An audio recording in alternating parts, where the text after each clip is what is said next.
you don't want to end up like this guy or have your super wallet empty, then listen up to this Helldivers 2 Warbond ranking tier list. Helldivers 2 has plenty of Warbonds, and the question I get asked a lot is which one should I get? Should I get the Steeled Veterans, Redacted Regiment, Polar Patriots, Servants of Freedom? Please help me, I don't know what to pick. Alright, they get it! Chill! Good night! Let's just get into the video. Stay tuned to the end as I'm saving the best ones for last.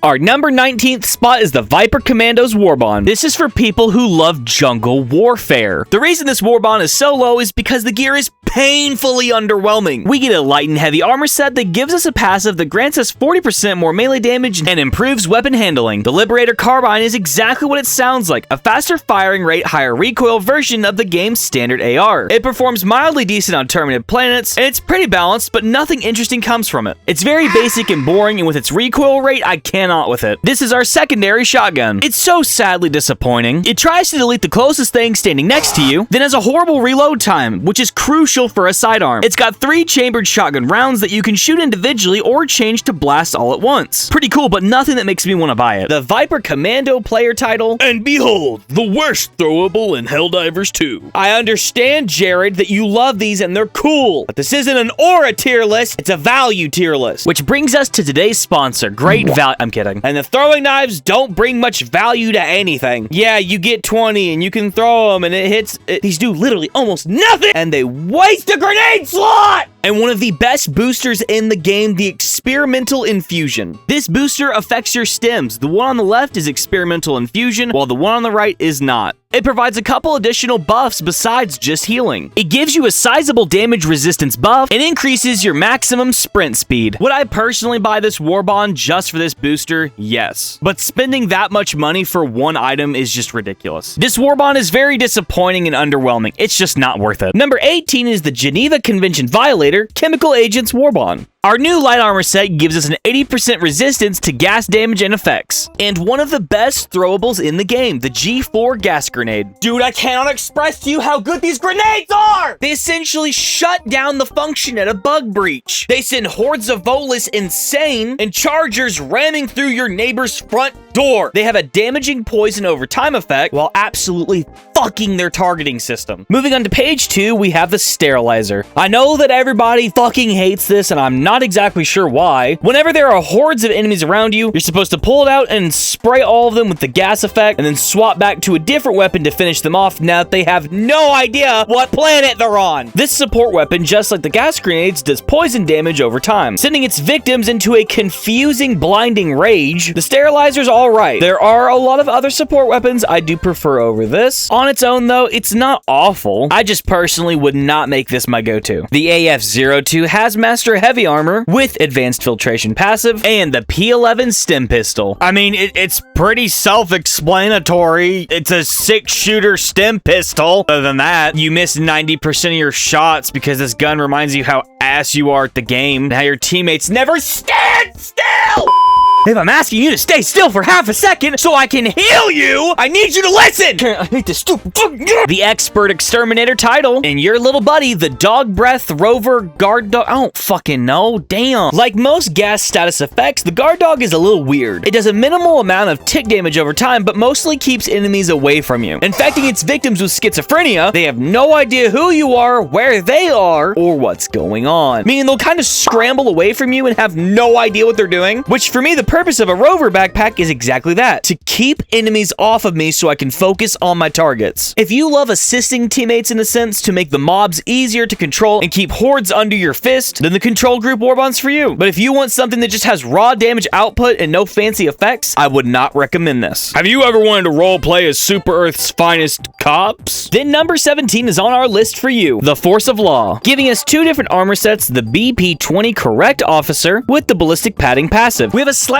increased resistance to chest and explosive damage. When we get our torso split down the middle, we don't bleed out anymore. Yay! Our new primary is the AR-32 pacifier. If you don't like running stun grenades because they aren't effective enough, then I want you to run this. The pacifier is a walking flashbang in your back pocket. This weapon is the perfect definition of crowd control, as any enemy who gets a little bit too close to you gets immediately paralyzed. Unable to walk or do anything, swap to the next closest target to create distance from you and whatever is chasing you. The people that sleep on stun weapons are the same people that throw offensive stratagems and never call them out. So give it a chance. It's awesome. And then we have probably one of the most pointless boosters in the game, the stun pods. Hello, Helldiver. Have you ever wanted your support weapon or resupply to paralyze you from the waist down? Have you ever thought, man, I suddenly want to be paraplegic? Then you need this booster. Not only is it a major waste of a booster spot, but it's also counterproductive. Oh, well, you can land next to them and paralyze them. Well, for the random times that I can't control my Hell pod whatsoever, I always land right next to a teammate who then gets electrocuted to death and then stabbed in the head, which then results in him kicking me. Arrowhead needs to seriously rework a lot of these boosters. Also, small note, these have my favorite vehicle skins ever in them. The True Blue set, check them out. We then have the light BP-32 jackboot armor, which also comes with the ballistic padding passive. Then the new support weapon, the de-escalator. Imagine if the stun grenade and the arc grenade came together and made a launcher for its offspring. I present to you the de-escalator. It arcs between a bunch of enemies, paralyzing them and doing a somewhat moderate amount of damage. They give you plenty of ammo, which is awesome, but the lack of damage that this brings makes this not runnable for me. And don't get me wrong, I want to see this do good. I would love and honestly kind of predict them to buff this within a couple patches or so. The extra judicial title. Then as our stratagem backpack, we have the K9. Wow, I would like to just start off by saying I hate this piece of garbage. The ARC guard dog takes way too long to reload. The shots are spaced out 4 business days in between volleys. And the damage? Who am I kidding? It doesn't even do damage. I don't know what's going through people's heads when they see this and they want to use it. First off, ARC is wildly unpredictable. Second, unlike every other ARC item in the game, like the Arc Thrower or the Tesla Tower, that actually do damage, this does none of it. Saying that this stratagem is anything other than infuriating would be an understatement. Then our throwable is the G109 Urchin. Think of the Thermite, but instead of doing damage, it just paralyzes them entirely. In fact, it does no damage at all. Whatever enemy you throw this at sits on the sidelines for a good while they rethink their entire life. But they're not gonna have time to think because hesitation is treason. Killing all of them.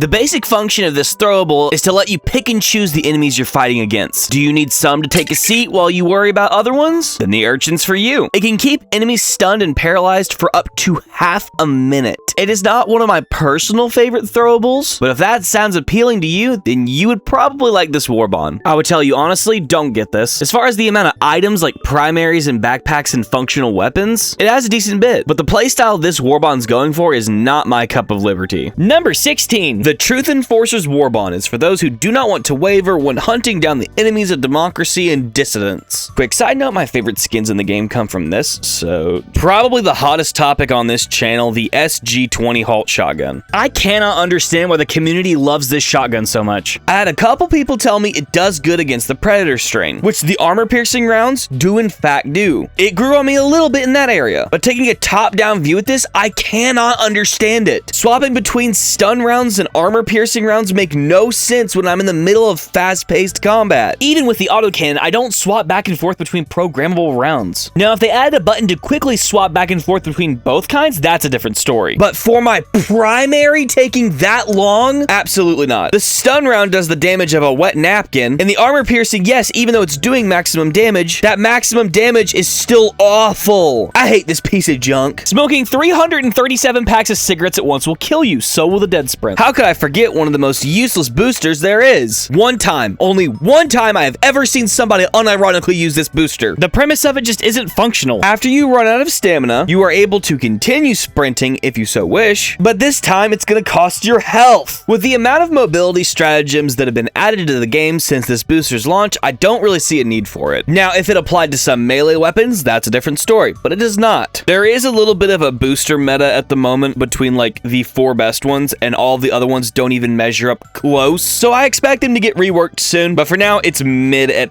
best. This is one of my favorite weapons in the game, the SMG-32 Reprimand. Being a lower fire rate, medium armor pin weapon, this is the perfect all-rounder to every faction. They give you plenty of spare magazines, and with a couple mods, you can easily reduce that recoil to almost nothing. On its own, this is why I bought the Warbond, but if you are looking to get the most bang for your buck, I would veer away. The Bloodhound keeps you from flinching when being shot or injured, which helps your shot from going long. It provides slightly more armor than normal medium standard sets. And whenever you place a marker on the map, it scans the surroundings, pinging anything of interest. The UF-16 Inspector light armor also with the unflinching passive, free of thought play Slayer title. And this cool little guy, the Plas 15 Loyalist Sidearm. This is a handheld purifier. You can mag dump plasma or charge them up for more powerful condensed shots. This thing does not do good against big enemies or heavily armored ones, but medium to small is exactly where this excels. It also has a very strong stagger force, able to push back devastators, and capable of disrupting a hive guard's block. Definitely not my go-to, but it's not bad. If people run this, I can see why. This armor just isn't worth it to me. It doesn't provide that much function, especially with other things like the medkit passive existing, which is the best passive there is. So with all that being said, if you like this, go for it. But me personally, I am not a fan. Number 15 is what would happen if the Viper Commandos did crack. The Python Commandos Warbond is for psychos. Your new primary is the ARGL 2112. It's an assault rifle and a grenade launcher, and gets passed by and overlooked by the community. It's a perfect balanced all-rounder for bug front. It's a little restrictive on ammo capacity, but for me, it's a small price to pay for having a heavy utility weapon. This thing keeps you from having to run explosive throwables and frees it up for something different, and it frees up that secondary spot from the grenade launcher to something else. Maybe you're not feeling like running the support weapon grenade launcher? That's fine, because this rifle is all of them. Also, personally, I do expect to see this buffed pretty soon, so do with it what you will. Our new armor is the RS-20 Constrictor with rock solid passive. It increases our melee damage by 40%, and we keep our feet on the ground a lot more. A new little backpack pal is the Hot Dog. This is my favorite guard dog there is, hands down. It's the best performing one I've ever seen on Bug and Illuminant. Whatever it's torching into the ground, it also denies that area for anything that might get the bright idea to follow in its footsteps. It does not matter how big or small the enemy is, as it will be set ablaze and have that hard-hitting tick damage dealt over time. And one of the coolest heavy armor sets that I've ever seen is the RS-40 Beast of Prey, also including the rock-solid passive. Then we have Super Earth's version of a chainsword. The people who get this close to be able to even use this are just psychotic. It's one of the only melee weapons that deals tick damage over time. Swing it through an enemy and it will die. Also, strangely enough, this can kill Hulks. If anything about that sounds appealing, then I guess this is for you? You've got your snazzy new title, the Python Commando, and then the beautiful maxi gun. The hate on this gun is so forced. It's a minigun. It's a minigun. It does not require reloading whatsoever, and it's able to clear all medium to light-sized enemies. This thing is a continuous piss stream of bullets. Does it stop your movement entirely? Yes. But does that mean you get to die like a man holding the front line? Absolutely. And if you have a problem with that, it sounds like you need to sign yourself off as a dissident traitor, because you've never really lived if you haven't died for Super Earth. Like I'm gonna say most of the time, if any of this seemed appealing and you really want it, go for it. But in my personal opinion, it's okay-ish. Number 14 is the Urban Legends Warbond, which is for Street Fighters? Allow me to explain. This was introduced when the Illuminant invaded their first planet. Also, at the same time, they released urban city maps. And this was the Warbond that corresponded with it. Our new snazzy light armor set is the Street Scout. It provides a significant primary reload speed buff and a 20% ammo capacity increase for all weapons by 20%. Then we have the Directional Shield backpack support weapon. I know, I heard you all. You said it does fantastic against bot. Well, I believe you. I went and gave it a couple tests on Super Helldive, and believe it or not, it's astounding. I'll be honest with you all, I'll admit when I'm wrong. And yes, I was very wrong for this. This has made it to my top spot for bot. It is fantastic, and unlike the ballistic shield where it only covers a little bit of your body, if you crouch, this covers the whole. Not only that, it has a visual indicator when its energy is running low. The more it flickers red, the sooner it's about to pop and then regenerate. I will give a warning, there is currently a bug that whenever you die with a shield, it just disappears and you can't pick it back up again at all. But in my backpack tier list video, I ranked this so horribly wrong, and I appreciate your all's patience with me. But after educating myself on it a little bit more and using it especially against bot front, it would have carried it to the top 5th, if not 4th place for me. Now's when things get a little bit interesting. A melee secondary. Introducing the CQC-19 Stun Lance. The only thing that I've ever met that this does not paralyze is Flesh Mobs, Bile Titans, and Factory Striders. This was the first melee weapon introduced to Helldivers 2. People from Helldivers 1, including myself, really wanted to see the Saber come back. It did so well with the Strong Arm perk, if you know, you know. But just when we thought we weren't getting melee weapons at all, this popped up, dealing a somewhat moderate amount of damage with a paralysis effect. I can see why people would like this. Although I like the stun baton better.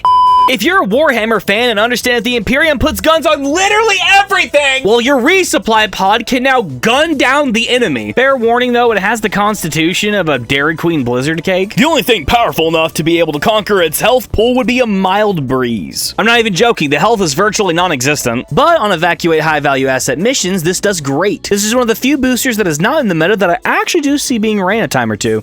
Fuck this piece of junk. This little piece of garbage is the biggest joke Super Earth could tell, and it's not funny! The Flame Sentry has the range of your average household mop. If there was ever a turret or a stratagem that belonged in the cuck chair, it would be this useless piece of junk. I will never run this, and you will never convince me otherwise until Arrowhead changes it. It never gets in on the action because it can't kill anything before it reaches it and gets its back blown out. I have to babysit and watch this thing so it doesn't get itself fucked in the ass! Hate is a strong word, guys. It can imply a lot of things. Those things are very intense and negative emotions. We do not use that word lightly around here. I hate this piece of junk! Our other armor set is the heavy SR-18 roadblock, also with siege-ready passive. Oh, the irony! This warbot also has the best turret emplacement in the game. There is no enemy in this game that does not feel the wrath of the anti-tank emplacement. I don't care if it's bot, illuminate, or bug. For the enemies of Super Earth, this is the #1 fear thing in existence. Oh, hey there, little buddy. How would you like 20 pounds of lead flung at you, mock fuck? And hey, oh my gosh,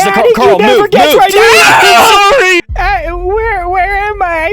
What's happening? I was there 1 minute and then it went dark. Is this Super Heaven? Welcome, my child. Is that you, former Super Earth president that was killed during the original Illuminated invasion? Yes, my child, it is I. I would welcome you to Super Heaven, but I have another super job for Super Carl. That sounds super. What is it? I sense a great darkness in you, Carl. I need you to go back down to Earth and make sure Ionic is taken care of. And only by conquering the darkness within you will I let you into heaven. Man, are you fucking serious? You're sending me back to that psycho? Your mission's dumb as shit. Why would you...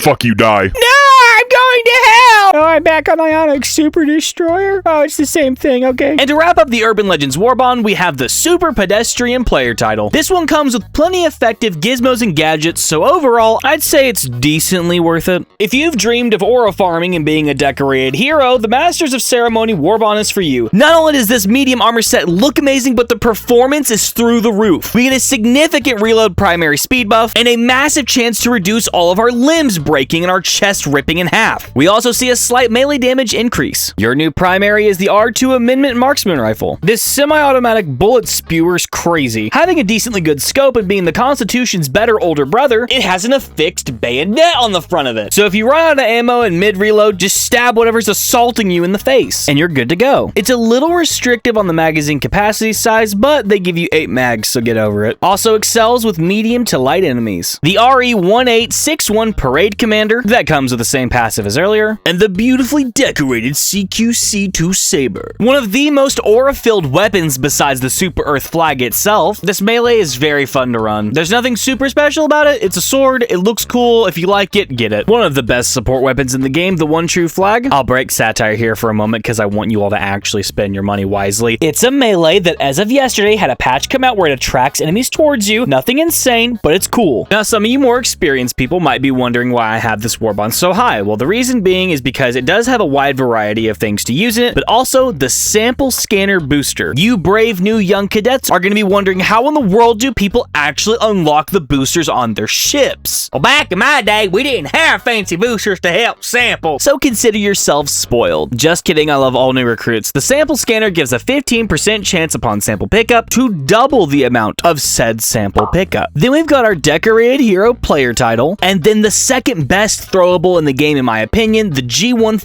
Pyrotech Grenade. Essentially, this is a Beyblade that you let rip out of your back pocket. These have an insane DPS to any enemy type, including heavy. After they explode, they then leave an area of denial of fire on the ground, and you also get 6 instead of 4. Pair that with any grenade boosting passive, and then you've got 8. I don't think I could recommend this throwable more than I already have. It's amazing. I know I said in the disclaimer I wouldn't rank cosmetics or emotes, but I'm not officially giving this one a ranking. It just feels like it's heavily part of the Warbond, and worth at least an honorable mention. The Lockstep emote is interactable with the Amendment, Saber, and the Flag of Super Earth. Overall, I'd say the Masters of Ceremony does have some worth to it. Number 12 is the beautifully classic OG Steeled Veterans Warbond. This is for the Helldiver who loves a wide and diverse arsenal. Starting off incredibly strong with one of the most essential sidearms in the game, the P4 Senator. I swear that this gun is more iconic than the Liberator rifle itself. This is the staple sidearm for Helldivers 2. Not only was it already extremely good, but they buffed it again and made it heavy armor pen. Would you like to kill a Hulk, Bile Titan, or Charger? Well, put your support and primary away and pull out your secondary. Once all the rounds are fired from it, you get a speed loader, which reloads it almost immediately, versus when it first came out, it had a horrible round-by-round reload, which took forever. I cannot recommend this sidearm enough. We then have one of the most slept-on ARs in the game, the AR-23C Liberator Concussive. As we all know, Helldivers 2 can be a horde, fast-paced shooter game. Well, how do you not die? You get rid of that horde and keep it away from you. And what better way than with a drum-fed staggering AR that after they've been shot with, they have to take a step back and redo their weekly planner. I see what a lot of other Helldiver 2 YouTube creators suggest, and it's definitely not this thing. But I'm going to steer you all in the right direction. This thing is slept on. I heavily suggest it. Our new armor is the medium SA-25 Steel Trooper set with servo-assisted passive. Increases throwing range by 30% and provides 50% more limb health. Your new throwable is the G10 Incendiary. I know, yes, I heard you all throw them on bug breaches. I would much rather still have thermite for tanks and just bring the Eagle Napalm. But this thing is a cookable area of denial. Whatever you toss it at and it explodes on, immediately is set ablaze. The difference between this and the Impact Incendiary is that the fire lasts a lot longer. It's absolutely not my favorite throwable, but I can see why you all do like this. Your new armor set is the SA-12 Servo-Assisted with Servo-Assisted Passive. Then we have the best shotgun in the game, the SG-22 5IE Breaker Incendiary. You get 4 drum mags of shotgun shells that set anything ablaze. Since day one, this has been my favorite shotgun to run besides the regular breaker. Fair warning, it is a little restrictive on ammo capacity, but to me, that's a small price to pay for having an amazing gun. The breaker incendiary is 100% worth it. I would heavily suggest it. Go check it out. Your new booster is the flexible reinforcement budget. Once all reinforcements have been used up, it lowers that cooldown by 30 seconds. The other primary on the list is the JAR 5 Dominator. This gun packs an insane punch. It does fantastic at maximum damage for medium-sized enemies. The only downsides are its recoil rate and its ammo capacity. Its ergonomics aren't super up to par either. I would not recommend for the bug front, but bot it does fantastic against. Our last set of armor is a heavy one, the SA-32 Dynamo, also with servo-assisted passive. This Warbond really does have a little bit of something for everybody. I'm not a super huge fan of the flexible reinforcement budget booster, so to me, this Warbond actually gives you a solid amount of value. Number 11 is what you want to buy if you want to be a techno wizard on the battlefront. Introducing the Cutting Edge Warbond. This booster is super weird, the localization confusion. It is supposed to increase time between enemy encounters. It's supposed to extend an invisible timer that prevents enemies from calling in constant reinforcements immediately after a previous wave. A lot of people's opinions are mixed, guys, with some players reporting a noticeable difference in higher difficulties, while others feel the impact is minimal. Your new heavy armor set is the EX-03 Prototype 3 with electrical conduit passive, providing a 95% resistance to arc damage. This Warbond also includes one of the best primaries in the game, the LAS-16 Sickle. As far as energy laser weapons go, the Trident and the Sickle have to be top tier. I played with the Trident more, my opinion changed. Yeah, I know. These kinds of weapons are fantastic because they have almost zero recoil and an infinite ammo capacity as long as you pay attention to that heat sink. If your energy weapon overheats, you will not be doing any shooting until it is replaced. This excels with light and some medium-sized enemies. Depending on the size of what you're shooting and where, enough rounds will set them ablaze. The G23 Stun Grenade. Depending on how you tailor your loadout, these can be an essential part of it. It keeps hordes away from you and gives you essential breathing room. If pressure's pushing in from too many sides, throwing these at your feet will even work, as they don't do damage, but they completely paralyze the enemy. Just be careful, as they will not stun Bile Titans or Factory Striders. Coming around to our medium armor set is the EX-16 Prototype 16, also with the electrical conduit passive. Now this guy right here has been growing on me, the SG-8P Punisher Plasma. This absolutely amazing piece of tech.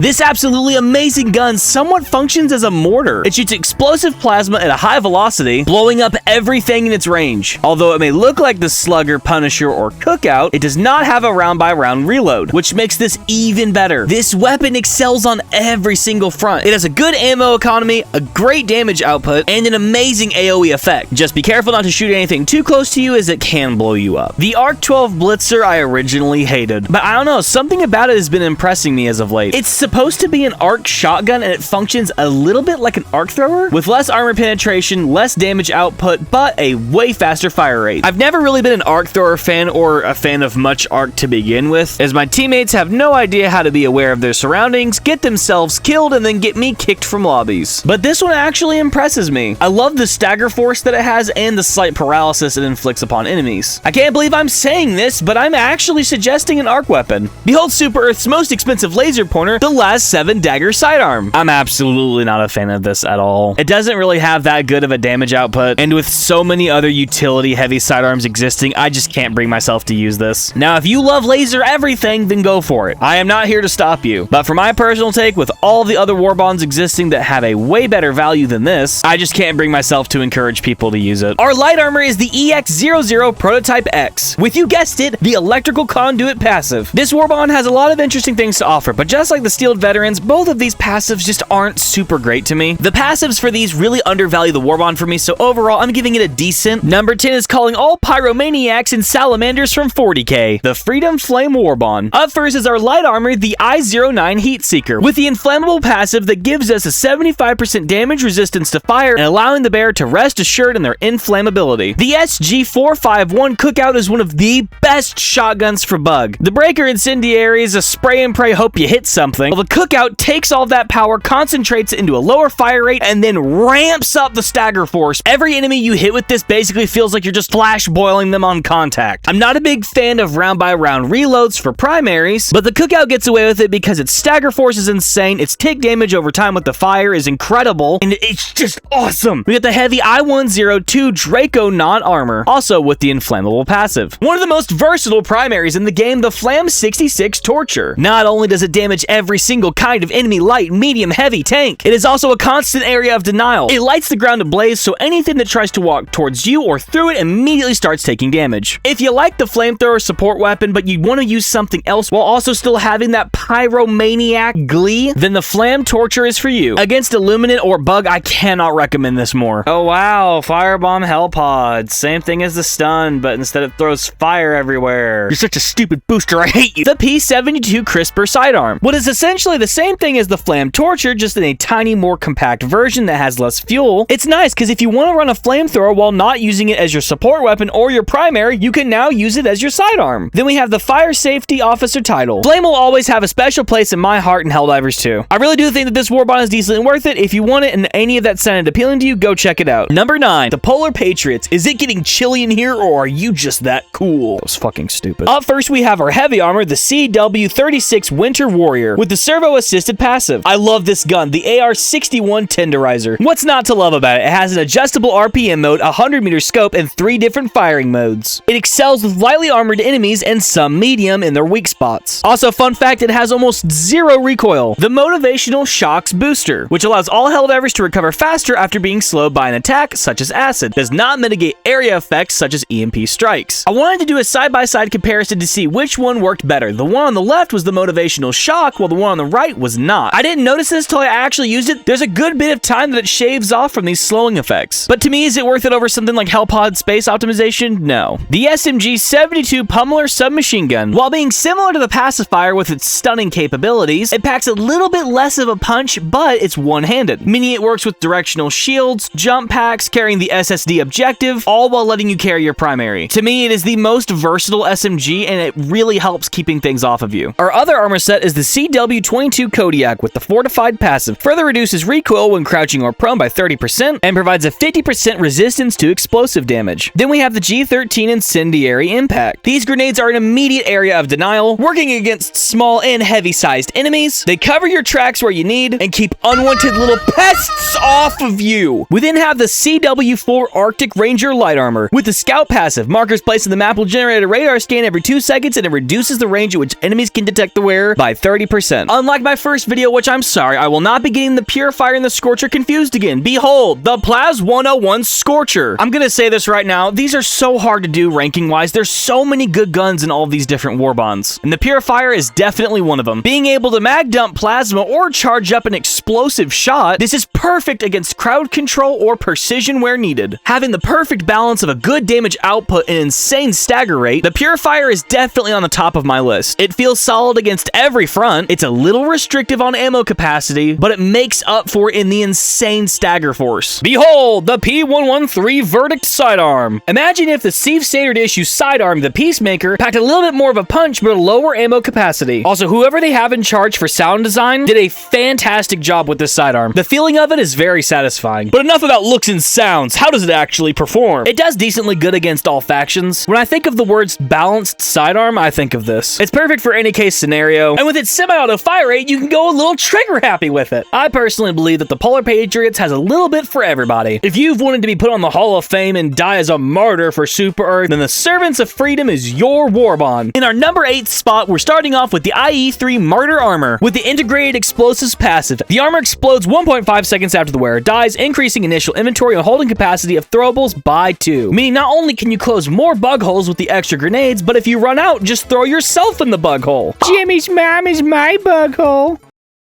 Carl, shut the hell up. I don't want to, man. When she starts throwing that okay, shit little back buddy, in the that's enough circle, talking for man, you. it's Shut up, just awesome. go away! Goodness, remind me to never sign a CO1 form. What is wrong with this kid? The last 17 double-edged sickle is probably safer to wrap yourself in aluminum and throw yourself into an active microwave. Depending on how long you fire the gun, this heat sink does not burn up. Instead, the armor penetration value starts going up. But not only was the enemies of democracy trying to kill you enough for you to handle, your own gun now wants to see you dead. The utility that this brings to the battlefield is sick. But is it worth looking at my charred corpse go up in a burning crisp? Yes, because this gun's awesome. Like the sickle on steroids now has a death warrant out for you. Behold, the double edge. Also, the original sickle's better. Read 'em and weep. Moving on. Our other light armor is the IE-12 Righteous, also with the Integrated Explosive passive. Yay!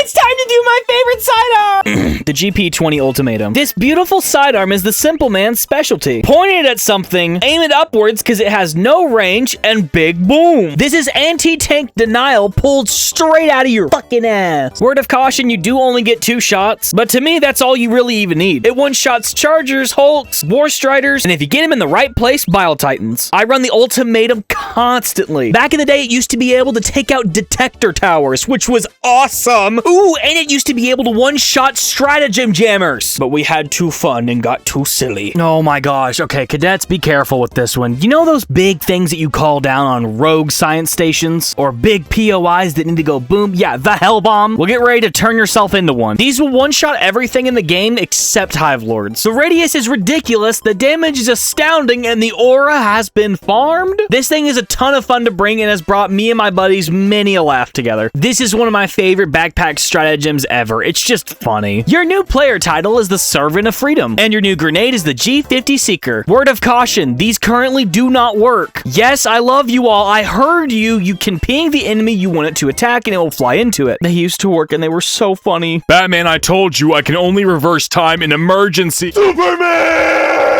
This Warbond is awesome and a ton of fun to run. To me, this one is very much so worth it. Number 7, it's time to roleplay as a space cowboy in the Borderline Justice Warbond. Starting off strong is one of my favorite primaries, the R6 Deadeye. Known for its extremely low recoil, medium armor penetration, and very accurate long-distance scope, it will pop Devastator's faces off like nobody's business. Extremely effective on the bot front, but does lack a bit on the bug front. On the Illuminate, I found that it's amazing. Like I've said, I'm not a fan of round-by-round reload guns, but I don't care. This one is amazing. Our new medium armor is the SG-17 Frontier Marshal with the Gunslinger passive. Increases sidearm reload speed by 40%, sidearm draw holster speed increased by 50%, and sidearm recoil reduced by 70%. Same passive for the GS-66 Lawmaker heavy armor set and the Talon sidearm. This is the infinite ammo energy-based, slightly less armor pin version of the Senator. Also, pro tip, any energy-based weapon you bring on an ice planet will reduce its cooldown. So if you're trudging through snow and want to spice it up with something a little different, I would suggest the Talon. Our new throwable is the underrated TED-63 Dynamite. By holding reload, you can program its detonation time. These pack an insane punch with a massive blast radius with a heavy amount of stagger force. I heavily suggest these. They feel great to use. They're explosive, so they close bug holes, fabricators, and ships. They're just awesome. If you already want the sample scanner from the Masters of Ceremony, then grab a buddy and have them get the sample extraction to pair with it. Large enemies have a small chance of dropping samples upon death, although it is capped out at 10. We've got our Super Sheriff title, and one of the most utility-based items in the game, the Hover Pack. This is portable high ground. It helps you scale buildings and get to tall places that you need to get a good vantage point. Perfect for scouting out side objectives or points of interest, the Hover Pack is definitely on my recommendation list. This is one of my personal favorite Warbonds. The sample booster is really going to help you you get to those ship modules faster. The primary and secondary are solid, and if paired with the Senator, the armor passives are insane. It's time to roleplay and reenact World War I. At number 6, I am excited to introduce the new Entrenched Division Warbond. This entire thing has been nothing but a fresh breath of air. We've got what has quickly become one of my favorite primaries ever, the Stoker. Now, when it comes to SMGs, they usually have a higher fire rate. The Stoker does not, but it trades it for high damage output and utility. The underbarrel flamethrower has a ton of fuel and a surprising amount of range. Also, with the new flame update that just came out, medium to small size enemies, when they're being hosed down in fire, it now slows them down or sends them running away in panic. Also, if you grind this one out enough, you can unlock a drum mag mod for it. There's so many situations I can see this being used in, and it changes the gameplay a lot. Next up on our list, we have our medium armor set, the Sapper, which gives us a substantial explosive damage resistance and increases our throwables by 2. Not to mention the brand new sidearm entrenchment tool. The entire day while recording this, everyone was digging trenches. This provides an insane new use for mortars. Their biggest weakness is not being in cover. If they are in the enemy's direct line of sight, they either get shot at or trampled. Well, now that you can dig a massive hole in the ground and throw them into it, this is a huge game-changing mechanic. You used to be able to find them every now and then across the map, but now that you can guarantee drop with one, you can tailor your loadout to trench warfare. I am calling it right now, the Giga Grenade is going to be one of the most popular grenades in this game. Without any special armor passives, you get 2 of them. They have an insane explosion range and a disgusting damage output of 2,000, which not only beats the most ran throwable of the Thermite in range, but also instead of waiting long fuse times, these detonate immediately upon impact. I cannot explain to you how much I think these are so worth it. In addition to the 2 existing mortars already, you can now introduce the new gas mortar Sentry, which, you guessed it, has quickly become my favorite sentry in the game. The thing about mortars that really pisses people off is the team killing that goes on, as enemies can chase you and get too close, and then the next thing you know, you've been blown up to 1,000 bits. Well, the gas mortar saves your body from sudden implosion and is extremely useful on every single front. I have preached to you all that the gas mechanic in this game is underrated, and now I really hope that everybody finally sees how good it can be. The poison cloud is immense and the crowd control is wild. The other medium armor set, the Commandant, looks amazing, and the concussive padding hazmat passive is no joke. It gives you a significant resistance to explosive damage, a minor resistance to gas, and a sidearm recoil reduction of 30%. One of my favorite support weapons has to be the Cremator. It has an insane damage output, a massive AoE effect, and a lengthy range that'll make any woman on Super Earth envious. Oh, and that useful little backpack keeps you firing flames for 7 millennia! This is my #1 recommended crowd-controlling weapon in Helldivers 2, and I'm saying it with my full chest. I'm not gonna lie, I bought the Warbond entirely for this, and was surprised to find that everything in here is so functional. Fire in this game can be a little iffy for some people, as the issue that they have is they themselves are set on fire. Well, with this, kiss that issue goodbye, because of its extraordinarily long range, not only can you kill enemies that are far away from you, but small and medium ones with the new mechanic now can't even reach you. Your new sidearm is the Veto. The reason you want to run this is due to its insane enemy pushback. Whenever the oppressors of democracy get too close for comfort, whip out this beautiful side piece and blast away. It'll send them reeling back in confusion and shock. Being similar to carrying 12 haymaker punches in one small cylinder, it reloads in clips of 6, which means if you have 7, you will not be able to reload, similar to how the autocannon functions. And then the last item to wrap up this Warbond is the Mud Skipper. The Entrenched Division has so much to offer, and I absolutely would recommend this. I definitely consider this one. If you're wanting to be a Hive Lord hunting, dragon roach slaying maniac, then in our #5 spot, the Dust Devils Warbond is for you. Our first armor set, the DS-42 Federation's Blade, is a big one with Desert Stormer passive. Provides 40% resistance to fire, gas, acid, and electrical damage, and increases throwing range by 20%. This is one of the best ARs in the game, the AR-2 Coyote. Let me see, I had to write a list down to make sure I got all the points correctly. Insanely high ammo capacity, a massive damage output, medium armor penetration, low recoil, oh yeah, and it sets enemies on fire! I will let you know, this gun is a little bit of a meta at the moment, but all that means is that the devs are going to be buffing other guns soon. This gun excels on every single front. If precision is more your take with the bots, then you won't like this one as much, fair warning. But for everything else, it's fantastic. We've got one of the most slept on support weapons ever, the Spear Gun. This thing is incredible. It's the closest thing that we're getting to a gas launcher at the moment, but the gas deals tick damage over time and sends enemies into a wild confusion. I believe that the gas mechanic is heavily slept on in this game, and this Spear Gun really brings what I need it to. You can mark a defensive perimeter with it. It also pierces through multiple enemies at once, able to damage things like Bile Titans and Chargers, and capable of one-shotting Hulks in the eye. But it has only 12 rounds and it takes forever to reload. Then don't get it. Oh, everything about this armor set I love. The DS-191 Scorpion, the helmet, cape, and card are mwah. Also, it has the Desert Stormer passive. The expendable napalm is like the expendable anti-tank, but with a little less tank and a lot more napalm. This is my most recommended area of deniable expendable weapon in the game. It doesn't pack that punch like the anti-tank does for spore spewers or shrieker nests, but rather it is mob control at its finest. The fire lingers, constantly denying an area, and just like the expendable anti-tank, you get 2 per use. One of the most interesting support weapons is the Solo Silo. Pretty much a 500 kilogram bomb that you can launch from any point of the map nearly instantly. This thing does amazing against factory striders and things like dragon roaches. Simply point the laser and click it whatever you want it to detonate, and it will definitely take care of the rest. The fact that there are people out there that do not like the G7 Pineapple amazes me! If you couldn't tell, I'm pretty passionate about this one. The Airburst rocket launcher that you pulled out of your ass. It's medium armor pin, so it can take care of most anything, and depending on how big you want the area of effect to be, the higher up you need to throw it. If you want a condensed controlled burst in a small area, throw it at the ground. But if you want to rain terror upon the enemies of democracy and potentially your entire squad, throw it above you. Our new title is the Barrier of Heads. This Warbond has multiple stratagems, an amazing AR, one of my favorite throwables, and 2 very good armor sets for any hazardous planet conditions. I heavily suggest the Dust Devils Warbond. This Warbond has a ton of crazy utility, and at number 4, this will give us some insane armor passives, the Control Group Warbond. Our first armor set is a medium one, the AD-23 Bleeding Edge, with Adreno Defibrillator passive. Provides a one-time short-lived resurrection upon death, given that the Helldiver's body is still intact, increases the stim duration effect by 2 seconds, and provides a 50% resistance to arc damage. The most underrated support weapon in the game has to be the Epoch. I don't know why people don't use this and just sleep on it. It is amazing!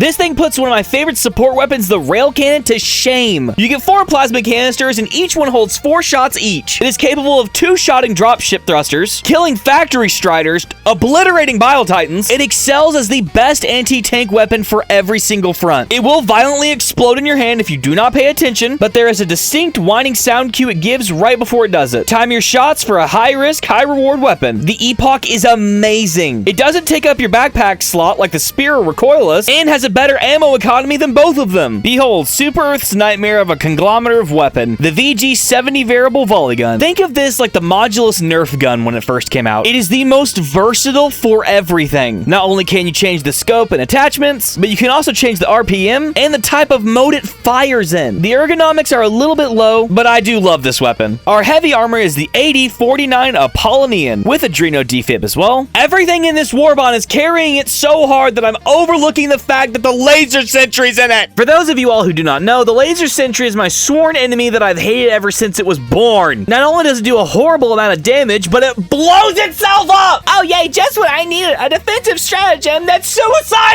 Then we got the exemplary subject title, then our caffeinated ping pong balls bred with tasers, the G31 arc grenade. Just like back home on Super Earth with my Superwoman, getting blown once doesn't cut it anymore. These grenades detonate 5 times. It's like having a lightning storm in your back pocket, paralyzing every enemy it comes into contact with. This is the ultimate area shutdown. One of the best and most useful backpacks in Helldivers 2 is the Warp Pack. Whatever you teleport into gets exploded with a shockwave of damage. Besides the jump pack, it is the best backpack mobility stratagem in the game, and it allows you to phase through friendship doors by yourself. So if you're wanting to super credit farm to get any of these Warbonds, be sure to check out my short explaining how to do so. Back to the variable real quick, it actually does one-shot harvesters in the eye. This Warbond is packed to the brim with essential utility. The control group gets a 10 out of 10. You have to be a genuine maniac to love and run this Warbond constantly. In our third spot, we have the Siege Breakers. Starting off, our medium armor set is the SA-7 Head First, with supplemental adrenaline passive. Whenever the wearer takes damage, they regain some stamina and provides a higher armor rating. My favorite support weapon in the game has to be the Breaching Hammer. You are holding the stick of anti-everything. Pair this with something like the Jump Pack, and you have not only insane mobility, but an incredible damage output. The reload time is nearly immediate, the armor pin is yes, and its enemies are on sight. This is exactly what a Thunder Hammer from 40k feels like, and is the reason that you will rarely catch me not using this. Dear community, I want to apologize. Yes, I was wrong. The last 13 Trident is an amazing energy-based shotgun. After using this a ton, I can safely say that my opinion has heavily changed. This energy-based weapon takes all the lasers from the scythe, condenses them down into short, quick bursts, and annihilates the opponent. I'm not a super huge shotgun guy, especially against a faction like Bob bots, but this has majorly changed my opinion. The Trident is absolutely worth it. Next, we have an even bigger death stick, the Leveler. This is the Ultimatum's bigger brother. It does have a bit more range, but the destruction power is through the roof. Sadly, even this cannot take out detector towers, but it can destroy Bile Titan holes, factory striders, and every large enemy that opposes democracy. Think of it as an expendable Eagle 500. Our next armor set is the SA-8 Heavy Ram. The armor in this Warbond just looks phenomenal. Also with supplemental adrenaline passive. Then we have one of the best backpack-fed support weapons in the game, the belt-fed grenade launcher. It has less armor penetration than the smaller handheld, but doing medium armor pen covers like 90% of the enemies in the game. This is such a faction-diverse weapon. It excels with bots, bugs, and Illuminate, taking out fabricators, destroying Illuminate ships, and stomping bug holes. The belt-fed grenade launcher is one of my favorite go-tos for backpack support weapons. Not to mention the backpack holds over 100 grenades, and by adjusting the fire rate, you can shoot more than 300 of them a minute. The Bunker Buster is your new title. These are my second favorite throwable in the game. The GS-8 39 shield throwable is the best thing to fill your grenade slot with. Against things like factory strider turrets or automaton cannons, if you time these right, you can parry any attack. Also, like that little flame sentry in the beginning, if you're tired of all of your turrets or emplacements blowing up, then just throw a couple on it. The Siege Breakers Warbond has so much to offer. In our second spot, we have the Redacted Regiment. If you've ever liked the playstyle of Metal Gear Solid, then you'll love this Warbond. Stealth for about 2 years was non-existent in Helldivers 2. Well, with this Warbond, it is now heavily possible. Our new light armor set is the RS-89 Shadow Paragon with reduced signature passive. The wearer makes 50% less noise when moving and reduces the range at which enemies can detect you by 40%. Our sidearm is the P-35 Re-Educator. Think of what the spear gun can do. Now get rid of that piercing and lower the armor pen. Behold, the Re-Educator. Instead of making a cloud, it more so injects the noxious chemical into them, making them, you guessed it right, go insane. The R-72 Sensor Suppressed Marksman Rifle. This semi-automatic weapon is amazing. It has a fully integrated built-in suppressor and it fires subsonic ammo, making it really good for taking out an enemy and not alerting the entire party. This Warbond really excels on bot front more than anything, and yes, it is capable of soloing super Helldive missions without even being noticed. The newest addition to your primary roster is the AR-59 Suppressor, that ironically has a built-in suppressor. Think of a better ammo economy, lower recoil, suppressed night SMG. That's exactly what this is. I'm not super keen on suppressed weapons not being accuracy driven, but I don't know, I really like the feel of this one. This is one of the coolest heavy armor sets in the game, the RS-67 Null Cipher, with reduced signature passive. The coolest name title in the game is the Redacted. Then we have the TM-1 Lure Mine. Behold the frisbee of imminent death and destruction. The lure mine attracts victims towards itself by emitting noise, and the moment they're close enough, detonates. Oh, also, fun fact, it's anti-tank. These are so much fun to bring, and I heavily suggest them. Not only for the laughs, but the utility of these is fantastic. My sweet beloved, the C4 pack. This gives you 6 anti-tank throwables that you can remotely detonate whenever you wish. However many you throw is however many it'll explode. Slap them on any surface of a fabricator, or just toss them directly at your enemies. This backpack is amazing. It brings a ton of utility to the battlefield. The only downside is the little remote does technically take up your support weapon slot, so just do with that what you will. Concealed Insertion Booster is just like the stun pod and the firebomb hell pod. Whenever you land, a tiny little cloud of smoke goes boof. The Redacted Regiment is awesome. You get a new throwable, a couple new primaries, a good secondary, and some of the best armor set passives in the game. In our number 1 spot, this Warbond brings the boom, the Democratic Detonation. This Warbond has something good for every front in it. Like one of the best throwables in the game, the G123 Thermite, how would you like 3 sticks that you can pull out of your back pocket whenever that are anti-everything? Let's check our list again. They one-shot Chargers, Bile Titans, Hulks, Fabricators in any spot, Bug Holes, Hive Guards, and by combining it with a grenade passive that lets you hold more, whenever there is something on the battlefield that is overpowering your entire team, throw 1 or even 2 of these at it and completely write it off. It will be dead within the next 5 seconds. These do a ridiculous amount of damage, and they're able to destroy most site objectives like spore spewers, biomass processors, and illegal broadcast towers. I could not suggest a throwable more. We have one of the best ARs in the game, the B-14 Adjudicator. Let's see, high damage output, medium armor penetration, a decent ammo capacity. This was my favorite go-to rifle for bot until the Coyote came out and has just absolutely leveled the playing field, but it still holds up as an extremely good rifle. As long as it's not a tank or a heavy enemy, it'll take care of it. It's a good thing they give you plenty of magazines because you'll be reloading a decent bit with this. This gun is so good!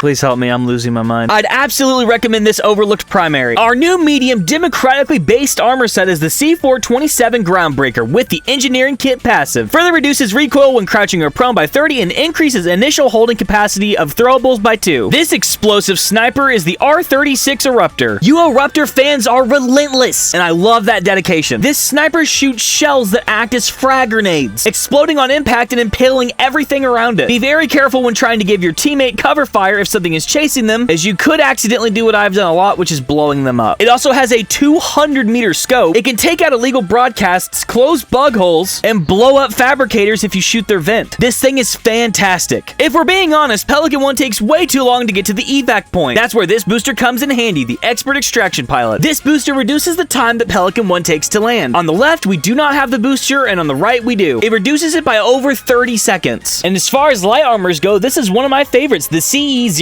Demolition Specialist. With engineering kit passive, one of the biggest utility sidearms has to be the GP31 grenade pistol. It's exactly how it sounds. It shoots grenades and holds up to 6 of them. They close bug holes, illuminate ships, fabricators, all the good stuff. It frees you up from having to have an explosive weapon as your primary or support weapon, and it keeps you from having to call down to 500 on a single light outpost. Well, on the topic of utility, I present to you the most utility-based primary, the CB9 Explosive Crossbow. This silent but deadly spring trap is amazing. It is the bane to anything that is medium-sized or lower, while being the ultimate outpost clearer. Like all the weapons in this Warbond, it really lives up to that Detonation name. It has an extremely high damage AoE effect that is perfect for any medium-sized group of enemies. It closes bug holes, fabricators, and ships. It does lack a little bit on ammo capacity, but it's a good thing they give you 8 reloading cartridges. Not my personal favorite, but it is good nonetheless. To wrap up, the last item from all of these Warbonds is the FS55 Devastator with the Fortified passive. This one takes the cake for probably the coolest looking heavy armor set. All of these Warbonds are super good. It is difficult to rank this because everyone has a different preferred playstyle. So with all the information I've given you, do what you will with it. I could not recommend this Warbond to you more. If you made it to the end of the video, I just want to thank you so much. How would you rate these? Be sure to let me know down in the comments. As a new content creator for Helldivers, I'd love to hit 10,000 subscribers by the end of April, so if you all could get me to that, I would really appreciate it. Also, the Super Doctors did let me know that Carl is in critical condition, so if we could get this video to 8 likes, that would be awesome. Again, thank you all so much. That is it for today. Goodbye!